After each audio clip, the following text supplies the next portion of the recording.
Capítulo 6. En acción.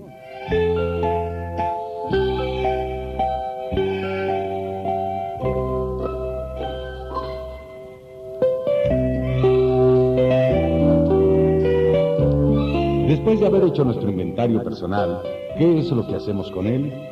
Hemos estado tratando de lograr una buena actitud, una buena relación con nuestro Creador y de descubrir los obstáculos que hay en nuestro camino.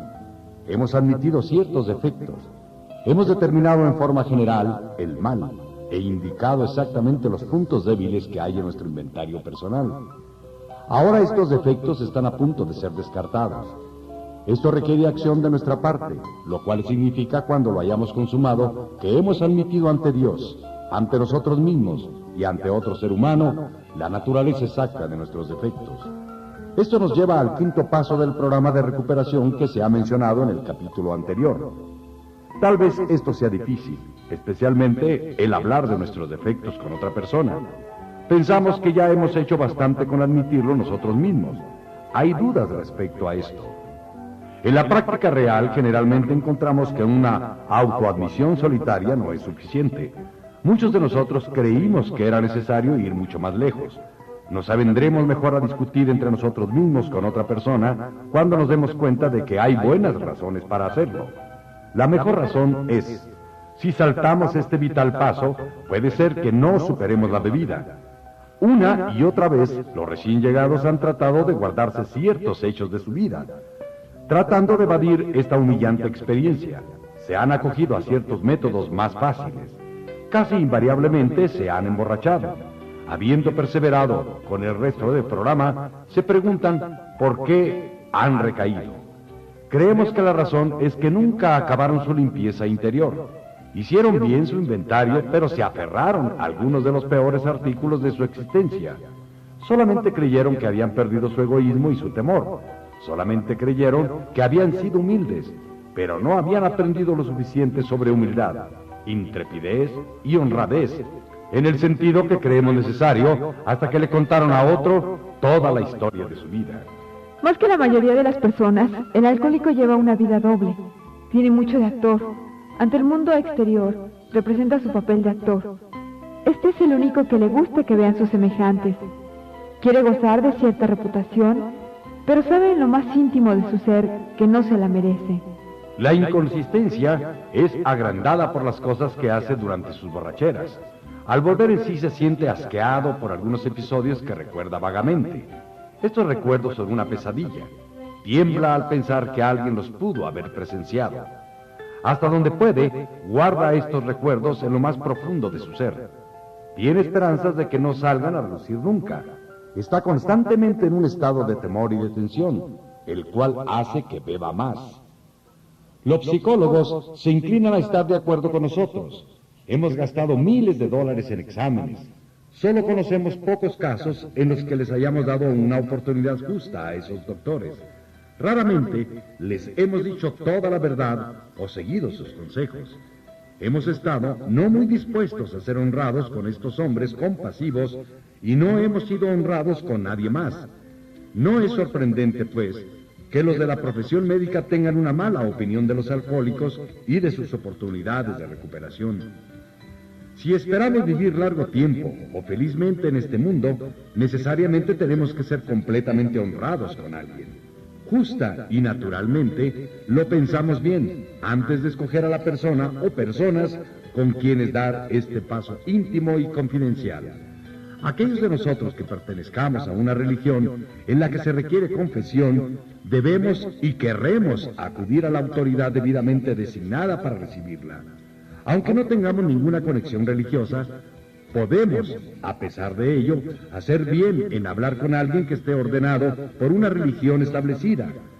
Con frecuencia encontramos que una persona así se da cuenta rápidamente de nuestro problema y lo comprende. A veces, por supuesto, tropezamos con personas que no comprenden a los alcohólicos. Si no podemos, o preferimos no hacer esto, buscamos entre nuestros conocidos a algún amigo reservado y comprensivo.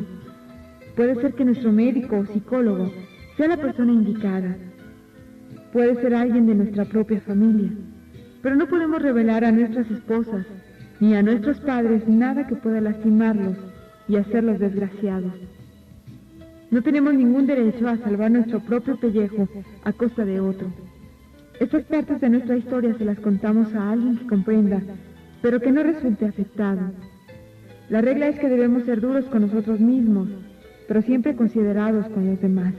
No obstante, la gran necesidad de discutir sobre nosotros mismos con alguien puede que estemos en una situación tal que no encontremos a la persona indicada. Si este fuese el caso, este paso puede posponerse siempre que nos mantengamos completamente dispuestos a realizarlo en la primera oportunidad que tengamos. Decimos esto porque estamos muy ansiosos de hablar con la persona indicada. Es importante que esa persona pueda guardar el secreto, que comprenda y apruebe plenamente lo que estamos proponiéndonos hacer, que no trate de cambiar nuestro plan, pero no debemos valernos de esto como una nueva excusa para posponerlo. Cuando decidimos quién va a escuchar nuestra historia, no perdemos tiempo. Tenemos un inventario escrito y estamos preparados para una larga conversación. Le explicamos a nuestro confidente lo que estamos a punto de hacer y por qué tenemos que hacerlo. Debe comprender que estamos empeñados en algo que es cuestión de vida o muerte. La mayoría de las personas que son abordadas en esta forma nos ayudarán gustosamente. Se sentirán honradas porque ponemos en ellas nuestra confianza. Nos despojamos de nuestro orgullo y ponemos manos a la obra, enclareciendo todos los rasgos de nuestro carácter y todos los requisitos del pasado. Una vez que hemos dado este paso, sin retener nada, nos sentimos encantados. Podemos mirar de frente al mundo. Podemos estar solos y perfectamente tranquilos y en paz. Nuestros temores desaparecen. Empezamos a sentir la proximidad de nuestro Creador. Podemos haber tenido ciertas creencias espirituales, pero ahora empezamos a tener una experiencia espiritual. La sensación de que el problema de la bebida ha desaparecido frecuentemente se sentirá con intensidad. Sentimos que vamos andando por el camino ancho, tomados de la mano con el espíritu del universo. Al regresar a casa buscamos la manera de estar solos durante una hora para meditar cuidadosamente sobre lo que hemos hecho. Le damos gracias a Dios desde el fondo de nuestro corazón por conocerlo mejor. Tomamos este libro y lo abrimos en la página en que están los 12 pasos. Leyendo cuidadosamente las 5 primeras proposiciones, nos preguntamos si hemos omitido algo, porque estamos construyendo un arco por el que pasaremos para llegar a ser, por fin, hombres libres. ¿Es firme lo que hemos construido hasta ahora? ¿Están las piedras en su lugar? ¿Hemos escatimado el cemento que usamos para la base?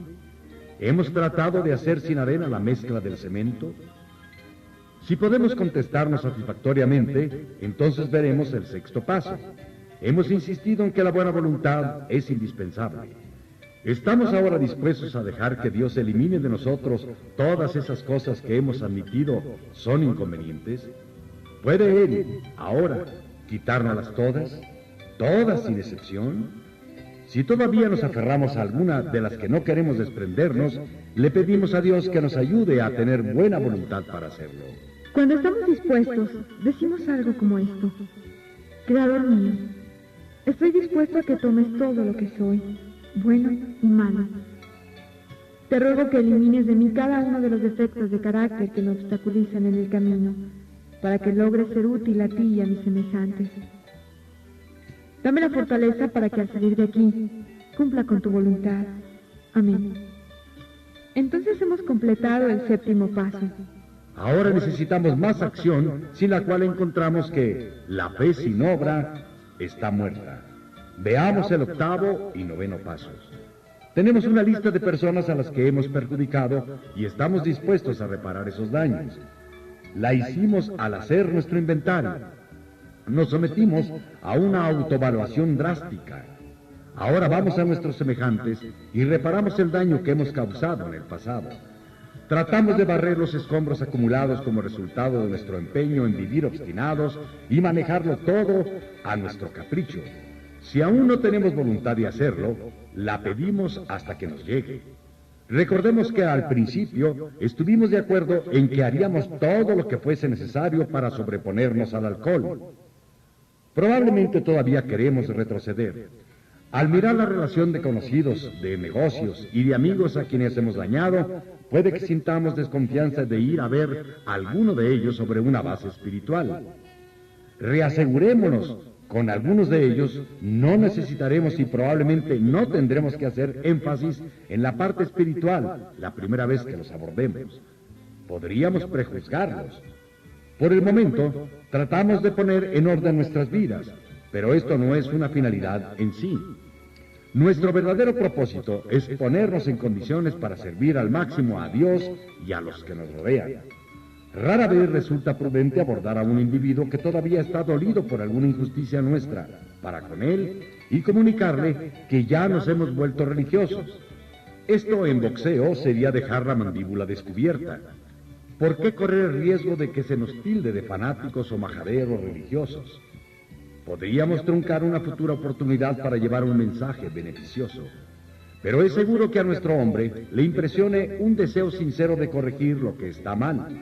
Le interesará más una demostración de buena voluntad que nuestra charla sobre descubrimientos espirituales. No nos valemos de esto para desviarnos del tema de Dios. Cuando sea para cualquier fin bueno, estamos dispuestos a declarar nuestras convicciones con tacto y con sentido común. Surgirá el problema de cómo acercarnos al individuo que odiábamos. Puede ser que nos haya hecho más daño del que le hemos causado y que a pesar de que ya hayamos adoptado una nueva actitud hacia él, no estemos todavía muy dispuestos a admitir nuestros defectos. A pesar de esto, cuando se trata de una persona que nos desagrada, nos empeñamos en hacerlo. Es más difícil ir a un enemigo que a un amigo, pero encontramos que es más beneficioso para nosotros. Le abordamos con el mismo deseo de ser serviciales y de perdonar, confesando nuestro antiguo rencor y expresando nuestro pesar por ello. Bajo ningún pretexto criticamos a tal persona, ni discutimos con ella. Sencillamente le decimos que nunca dejaremos de beber mientras no hayamos hecho todo lo posible por enderezar nuestro pasado. Estamos aquí para barrer nuestro lado de la calle, comprendiendo que no podremos hacer nada que valga la pena hasta que lo hagamos, nunca tratando de decirle qué es lo que él debe hacer. No se discuten sus defectos, nos limitamos a los nuestros. Si nuestra actitud es calmada, franca y abierta, quedaremos complacidos con el resultado. En 9 de cada 10 casos sucede lo inesperado. Algunas veces, la persona a quien vamos a ver admite que ha tenido la culpa, acabándose así en una hora lo que ha sido una inmensidad de años. Rara vez fallamos en lograr un progreso satisfactorio. Nuestros antiguos enemigos a veces alaban lo que estamos haciendo y nos desean el bien. Ocasionalmente ofrecerán su ayuda. No debemos dar importancia, sin embargo, a que alguien nos eche de su oficina. Hemos hecho nuestra demostración. Hemos cumplido por nuestra parte. Lo que pasó, pasó. La mayoría de los alcohólicos deben dinero. Nosotros no esquivamos a nuestros acreedores. Al decirles lo que estamos tratando de hacer, no ocultamos lo de nuestra manera de beber. De todos modos, generalmente lo saben, aunque creamos lo contrario. Tampoco tememos revelar nuestro alcoholismo basándonos en que ello puede causar un daño económico. Abordado en esta forma, el acreedor más despiadado nos sorprenderá a veces. Al concertar el mejor arreglo posible, podemos hacerles saber a estas gentes lo apenados que estamos. Nuestra manera de beber nos ha hecho morosos con nuestros pagos. Tenemos que perder el miedo a los acreedores, sin importar lo mucho que necesitemos hacer para lograrlo, porque estamos expuestos a beber si tenemos miedo de encararlos. Tal vez hayamos cometido un delito que nos pudiera hacer ir a parar a la cárcel. Si llegase a conocimiento de las autoridades, puede que hayamos malversado fondos que no podemos reponer. Quizá se lo hayamos confesado a otra persona, pero estamos seguros de que, si se nos descubriera, podríamos perder nuestro trabajo o incluso podrían encarcelarnos. Tal vez sea un delito leve, como hacer inflado nuestra cuenta de gastos. La mayoría de nosotros hemos hecho esa clase de cosas. Tal vez estemos divorciados y nos hayamos vuelto a casar, pero no estemos cumpliendo con el pago de la pensión a la primera esposa. Por ese motivo, ella se ha indignado y tiene una orden de arresto contra nosotros. Este tipo de dificultad es común. Aunque estas preparaciones tienen innumerables formas, hay algunos principios generales que nos parecen orientativos, recordándonos a nosotros mismos que hemos decidido hacer todo lo que fuese necesario para encontrar una experiencia espiritual. Pedimos que se nos dé fortaleza y se nos dirija hacia lo que es debido sin importar cuáles pudiesen ser las consecuencias personales. Podemos perder nuestra posición o nuestra reputación o afrontar la cárcel, pero estamos dispuestos. Tenemos que estarlo. No debemos amedrentarnos ante nada. Sin embargo, generalmente hay otras personas implicadas. Por lo tanto, no hemos de ser el precipitado y tonto mártir que innecesariamente sacrifique a otros para salvarse de caer en el abismo del alcoholismo. Un individuo que conocimos se había vuelto a casar. Debido a los resentimientos y a la bebida, no había pagado la pensión de divorcio a su primera esposa. Esta estaba furiosa. Acudió a la corte y consiguió una orden de arresto contra él. Él había empezado a llevar nuestra manera de vivir. Había asegurado una posición y empezaba a levantar cabeza. Hubiera sido de una heroicidad impresionante por su parte presentarse ante el juez y decirle: aquí estoy. Pensamos que debía estar dispuesto a hacerlo si fuese necesario, pero que estando en la cárcel no podría sufragar los gastos de ninguna de las dos familias.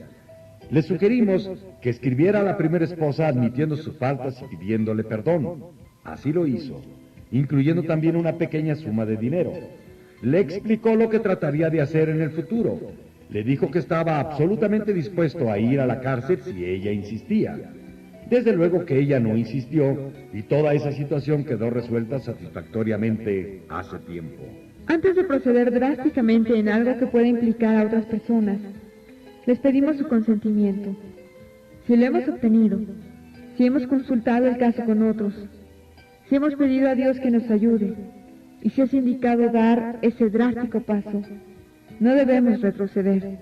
Esto nos trae a la memoria una historia acerca de uno de nuestros amigos. Cuando bebía, aceptó una suma de dinero de un rival suyo en los negocios a quien odiaba amargamente, sin darle ningún recibo por dicha suma. Posteriormente negó haber recibido el dinero y se valió del incidente para desacreditar a su rival. En esa forma, su propia falta la usó como medio para destruir la reputación de otro. En efecto, su rival se arruinó. Creía que había causado un daño imposible de remediar. Si desenterraba aquel viejo asunto, ello destruiría la reputación de su socio, acarrearía deshonra a su familia y la privaría de sus medios de sustento económico. ¿Qué derecho tenía a implicar a aquellos que dependían de él? ¿Cómo sería posible hacer una declaración pública exonerando a su rival? Después de consultar con su esposa y con su socio, llegó a la conclusión de que era mejor arrostrar esos riesgos antes que comparecer ante su creador culpable de una difamación tan funesta. Comprendía que tenía que poner el resultado en manos de Dios o pronto volvería a beber. Y todo se perdería entonces. Asistió a la iglesia por primera vez en muchos años. Después del sermón se levantó y serenamente explicó lo sucedido. Su acción tuvo una aprobación general y actualmente es uno de los ciudadanos que goza de mayor confianza en esa población. Esto sucedió hace años. Lo probable es que tengamos dificultades domésticas. Tal vez estemos enredados con mujeres en una forma que no quisiéramos que se pregone. Dudamos que los alcohólicos sean fundamentalmente peores en este sentido que los demás gentes. Pero la bebida sí implica las relaciones sexuales en el hogar. Después de unos cuantos años con un alcohólico, una esposa se cansa y se vuelve resentida y poco comunicativa. ¿Cómo podría ser de otro modo? El marido empieza a sentirse solo y a compadecerse de sí mismo. Comienza a buscar en centros nocturnos y en otros lugares de diversión algo más que el licor. Tal vez tenga amoríos secretos y emocionantes con algunas muchachas comprensivas. Con toda imparcialidad, podemos aceptar que ella comprenda, pero ¿qué vamos a hacer con una situación como esta? Un hombre que está enredado en esa forma frecuentemente tiene muchos remordimientos, especialmente si está casado con una mujer leal y valiente, cuya vida, literalmente, ha sido un infierno por su causa. Cualquiera que sea el caso, generalmente tenemos que hacer algo. Si estamos seguros de que nuestra esposa no está enterada, ¿debemos decírselo? Creemos que no siempre. Si ella sabe, en forma general, que hemos sido alocados, ¿Debemos ponerla al tanto de los pormenores? Indudablemente debemos admitir nuestra falta. Tal vez ella insista en conocer todos los detalles. Querrá saber quién es la mujer y dónde está. Nosotros pensamos que debemos contestarle que no tenemos ningún derecho a involucrar a otra persona. Sentimos lo que hemos hecho y Dios mediante no volverá a suceder. No podemos hacer nada más que eso. No tenemos derecho a ir más lejos. Aunque puede haber excepciones justificables y aunque no queremos fijar reglas de ninguna clase, hemos encontrado que este es el mejor camino que se puede seguir. Nuestro plan de vida no es una calle de dirección única. Es tan conveniente para la esposa como para el marido. Si nosotros podemos olvidar, también ella puede. Es mejor, sin embargo, que no nombre uno innecesariamente a una persona en la cual ella pueda desahogar sus celos. Quizá hay algunos casos en los que se requiere la mayor franqueza. Ningún extraño puede evaluar debidamente una situación íntima. Puede ser que ambos decidan que, de acuerdo con el sentido común y la bondad del amor, lo más indicado es considerar que lo pasado ya pasó. Cada uno puede rezar por ello, pensando en primer lugar en la felicidad del otro. Es necesario tener presente que siempre estamos tratando con esa terrible emoción humana. Los celos, el buen táctico militar puede decidir que se ataque el problema por el flanco en vez de arriesgarse a un combate frente a frente. Si no tenemos complicaciones de esa clase, hay todavía mucho que hacer en casa. A veces oímos decir, al menos alcohólicos, que la única cosa que necesita es mantener su sobriedad. Ciertamente tiene que mantenerse sobrio, porque no habrá hogar si no lo hace. Pero todavía dista mucho de estar haciendo bien a la esposa o a los padres, a quienes por años ha tratado espantosamente. Rebasa toda comprensión de paciencia que madres y esposas han tenido con los alcohólicos. De no haber sido así, muchos de nosotros hoy en día no tendríamos hogares y tal vez estuviéramos muertos. El alcohólico es como un huracán rugiente que pasa por las vidas de otros. Se destrozan corazones, mueren las dulces relaciones, los efectos se desarraigan, hábitos egoístas y desconsiderados han tenido lugar en un constante alboroto. Creemos que es un irreflexivo el hombre que dice que le basta con abstenerse de beber. Esa actitud es como la del campesino que, después de la tormenta, sale de su escondite y sin poner atención a su hogar arruinado, dice a su mujer: «No te fijes, aquí no ha pasado nada. Lo bueno es que el viento ha cesado». Sí, hay por delante un largo periodo de reconstrucción. Tenemos que tomar la delantera. Musitar llenos de remordimientos que estamos arrepentidos es algo que de ninguna manera será suficiente. Debemos sentarnos con nuestros familiares, analizar francamente el pasado tal como lo vemos ahora, teniendo mucho cuidado de no criticarlos a ellos. Sus efectos pueden ser muy notorios, pero es probable que nuestros propios actos sean parcialmente la causa de estos. Así que dejamos todo en claro con la familia, pidiendo cada mañana que nuestro Creador nos enseñe el camino de la paciencia, de la tolerancia, de la bondad y del amor. La vida espiritual no es una teoría. Tenemos que practicarla. A menos de que la familia de uno exprese el deseo de vivir sobre una base de principios espirituales, no debemos apurarlos. No debemos hablarles incesantemente de asuntos espirituales. Ya cambiarán con el tiempo. Nuestro comportamiento les convencerá mejor que nuestras palabras. Debemos recordar que de 10 o 20 años de borracheras hacen que cualquiera se vuelva escéptico. Puede haber ciertos agravios que hayamos hecho que nunca puedan repararse completamente. Si podemos decirnos honradamente que lo repararíamos, si pudiéramos, no nos preocupamos por ello. Hay personas a quienes no podemos ver y por lo tanto les enviamos una carta sincera. Y en algunos casos puede haber una razón válida para posponer este paso, pero no nos demoramos si podemos evitarlo. Debemos tener sentido común y tacto, ser considerados y humildes, sin ser serviles o rastreros. Como criaturas de Dios, no paramos en nuestros propios pies, no nos arrastramos ante nadie. Si nos enderamos en esta fase de nuestro desarrollo, nos sorprenderemos de los resultados antes de llegar a la mitad del camino. Vamos a conocer una libertad y una felicidad nuevas. No nos lamentaremos por el pasado, ni desearemos cerrar la puerta que nos lleva a él. Comprenderemos el significado de la palabra serenidad y conoceremos la paz. Sin importar lo bajo que hayamos llegado, percibiremos cómo nuestra experiencia puede beneficiar a otros. Desaparecerá ese sentimiento de inutilidad y lástima de nosotros mismos. Perderemos el interés en cosas egoístas y nos interesaremos en nuestros compañeros. Se desvanecerá la ambición personal. Nuestra actitud y nuestro punto de vista sobre la vida cambiarán. Se nos quitará el miedo a la gente y a la inseguridad económica. Intuitivamente sabremos manejar situaciones que antes nos desesperaban. De pronto comprenderemos que Dios está haciendo por nosotros lo que por nosotros mismos no podíamos hacer. ¿Son estas promesas extravagantes? No lo creemos.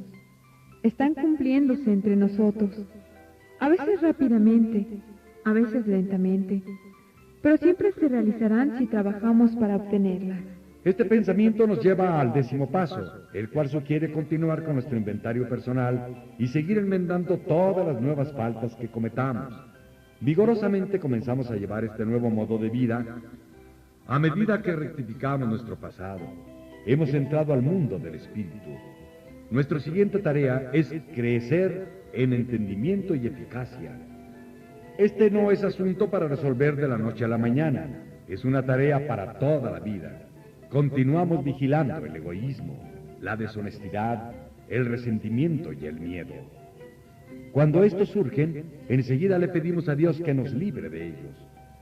Los discutimos inmediatamente con alguien y hacemos prontamente las debidas reparaciones a quien hayamos ofendido.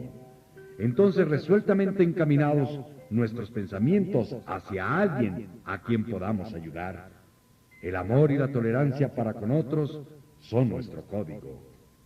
Y hemos cesado de pelearnos con todo y con todos, aún con el alcohol, porque para entonces se habrá recuperado el sano juicio. Rara vez nos interesamos por el licor.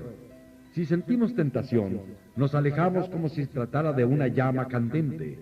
Reaccionamos juiciosa y normalmente y percibimos que esto ha sucedido automáticamente. Comprenderemos que nuestra nueva actitud ante el alcohol nos ha sido otorgada sin pensamiento o esfuerzo alguno de nuestra parte.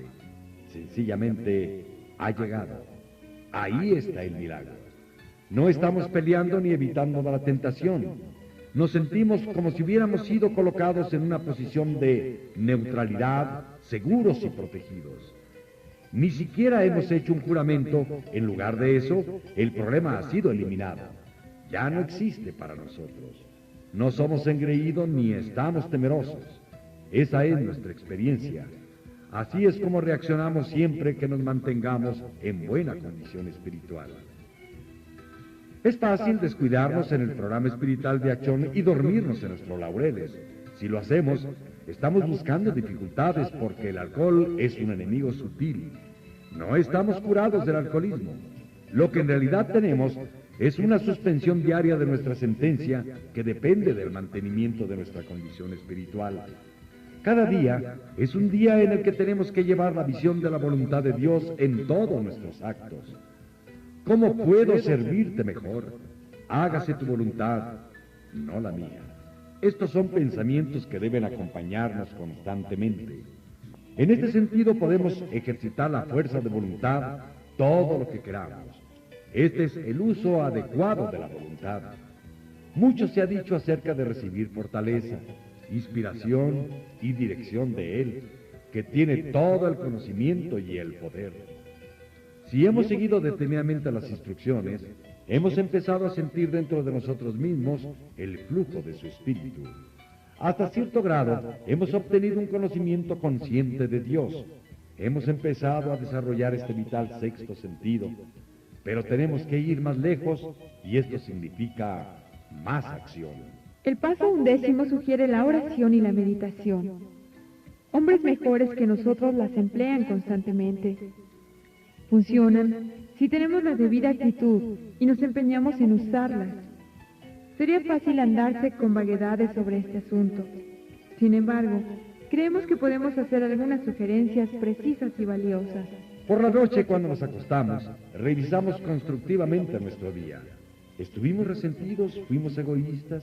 ¿Faltos de honradez o tuvimos miedo? ¿Hemos retenido algo que debimos haber discutido inmediatamente con otra persona? ¿Fuimos bondadosos y afectuosos con todos? ¿Qué cosa hubiéramos podido hacer mejor? ¿O estuvimos pensando en lo que podrían hacer por otros, lo que podríamos aportar en el curso de la vida? Pero tenemos que tener cuidado de no dejarnos llevar por la preocupación, el remordimiento o la reflexión mórbida, porque no disminuiría nuestra capacidad para servir a los demás.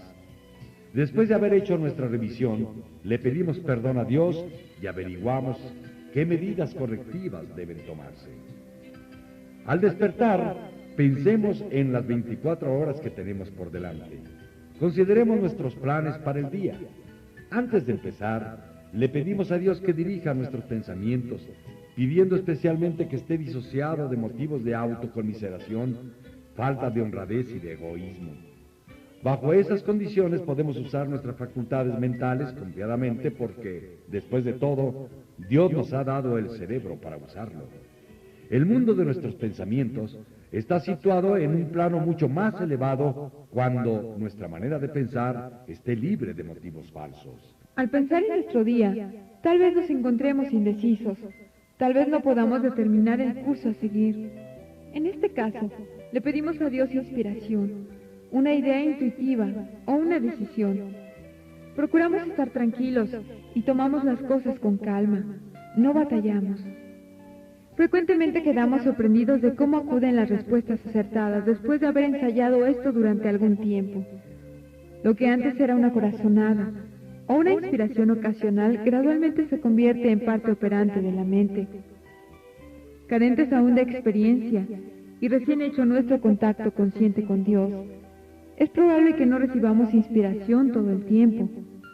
Tal vez paguemos esta presunción con toda clase de ideas y actos absurdos.